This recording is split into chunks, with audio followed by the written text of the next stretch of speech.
guys, Jess with Fall Football Wreath. We are back to work on another orange and blue football wreath. We've wired up our frame with brown pipe cleaners. I snipped off about 2 inches of the edge because we know that we're only going to be putting in mesh and ribbon in these bundles. We have 12 on the outside, 6 on the inside. If you need a tutorial on that, click on one of the other playlists and see how I wire those frames up. I also cut our mesh. We have 3 pieces here. We're using 3 different colors. As you guys have seen before, if I cut 3 rolls of mesh at 30 inches long, it provides enough cuts for 2 wreaths. And I want to be able to have another one of these or a design similar ready if another orange and blue football wreath sells. So this time I'm going to be using this dark blue that has a reflective blue border. And then I'm going to be, so that's in the navy blue, or more of like it is a navy blue.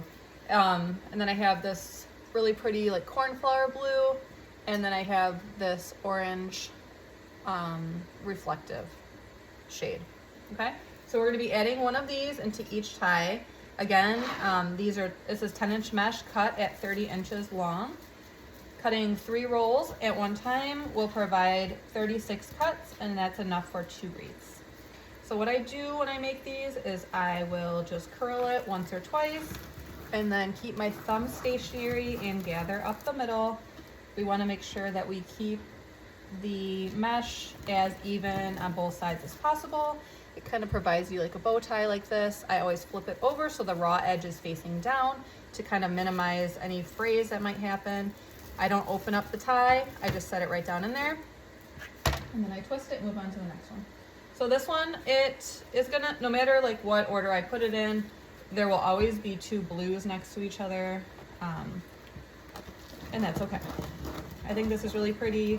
I know that the football colors for this wreath are navy blue and orange, but I know that using lighter blue, not lighter blue, but like a medium blue works well in this wreath as well. So that is what I'm doing today.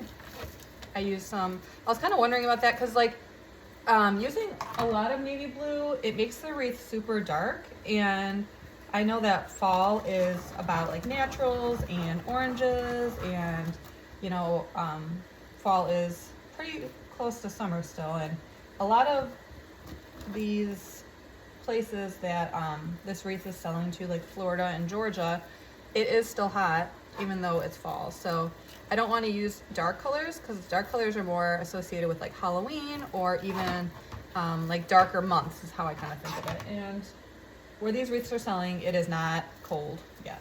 So I thought using like the medium and the dark blue shades will work well for this.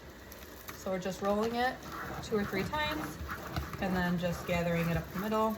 And then on the other side, we're doing the same thing. Just rolling it a time or 2.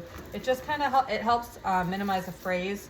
There will be frays because this is a plastic woven material, but cutting it with a sharp rotary cutter or scissors will help minimize the frays, and also laying the cut edge down will help minimize the frays as well. So just a little tip and trick. And then when you do finish the wreath, if you want to go through and trim off any little plastic strings that are happening, you can always do that too. So there we go. Just flipping it over, putting it down.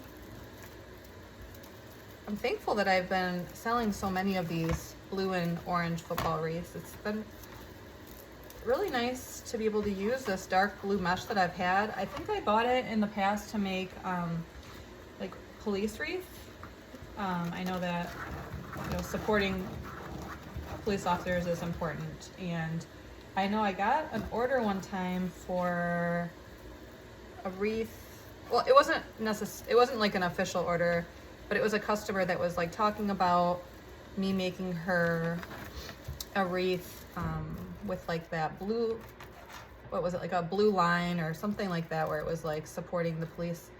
But then when the materials came in, she didn't really like the signs or whatever that I had. So I don't know, it just kind of fell apart, and that's okay because I'm able to use this material on this, and it's a learning lesson. right? Nothing happens for no reason. Like, even if it's not the best outcome, you learn something, right? So I learned if I'm going to do a custom order, do it for somebody I know, or accept a down payment. So that's okay. You live and you learn, and then you do better next time, right? It's kind of what I teach my kids too, or try to teach them. Is we're all doing our best. Sometimes it works out, sometimes it doesn't, but you learn to do better next time. Make better choices, right? Or try. So I'm just kind of tucking any frayed edges in that I might be noticing as I'm rolling it. Just sticking it down in here. Cutting the mesh at 30 inches really provides really nice coverage and a nice full base for the ribbons and different embellishments that I'm going to be adding in. Since this is navy and blue, the ribbon tails that I'm going to be using will be, I have navy and white plaid ribbon, and then I have a reflective orange leaf ribbon, and I think I probably have some neutrals in there too, so that'll be nice and pretty. I know I cut the ribbon tails ahead of time after I made my last two blue and orange wreaths, just in case I did sell one. I like to have two options available if possible.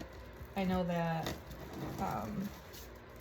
the football window is kind of small, so as soon as one sells, I want to make sure that I have another one as soon as possible available. Normally I don't offer the same wreath more than once. I might offer something similar, but it won't be the exact same wreath normally. So I know some wreath makers do that, where they'll offer like many quantities of the same wreath. And I do that sometimes with, there was a cardinal wreath that I've done that with, and there was like a pine wreath that I did that with. And there were a little bit more simpler designs. These ones tend to have a lot more detail on them. But that might be something that I'll look into doing for next year, is kind of making sure that I am stocking up on certain materials that I know that I like to use. And I was able to do that with my Christmas stuff from last year to get ready for this year. I kind of learned like what things customers like and then stock up on those. But we'll see. It would be helpful if I was able to duplicate these designs, because then I could just leave the item up in my Etsy shop, and then when the order is placed, I would just make that wreath at that time. So we'll see. So here we go. Here's our bottom layer is already done. I'm just kind of tucking in those edges of those curls. The mesh is good. It kind of grabs. So there you go. There's the bottom layer. The top layer has 6 ties, and we're going to be putting them in the same way that we did that bottom layer. So a little bit tedious, but you know, it gives us a little bit of time for story time, I guess. So you'll have to let me know in the comments if you're a wreath maker, or if you just want a little bit of a glimpse of behind the scenes, or I know that when I first started making wreaths, I watched a lot of YouTube videos before I ever made one, so maybe that's where you're at in your process. So I'm just kind of folding this mesh down and then placing this next piece on top of that middle tie, and then I'm just kind of pulling this bottom level forward so that none of the mesh is like squishing each other down. When I create wreaths for storm doors, I do want it to lay down on each other because you want it to have that slim profile. But with these wreaths, I like them nice and big and full and fluffy, and so we don't want any of the mesh to be squishing the other pieces or covering up any of the other pieces. So there we go. And we're just kind of making it so that the mesh is kind of like butting up against each other, not laying on top of each other. There you go. So you'll have to let me know. I did make, our last wreath that we made on here was a fall wreath that used the same cornflower blue color. So you'll have to let me know what you think about that. That was an orange and blue wreath, and it had some olive green in it, and I think that looked really pretty together too. I've been kind of thinking about like what colors look good together for fall. I've been thinking about making like a purple wreath for fall, like the plum colors. And I was trying to figure out like what colors go good with that. So you have to let me know what you think in the comments below, like what colors you tend to like with purple for fall.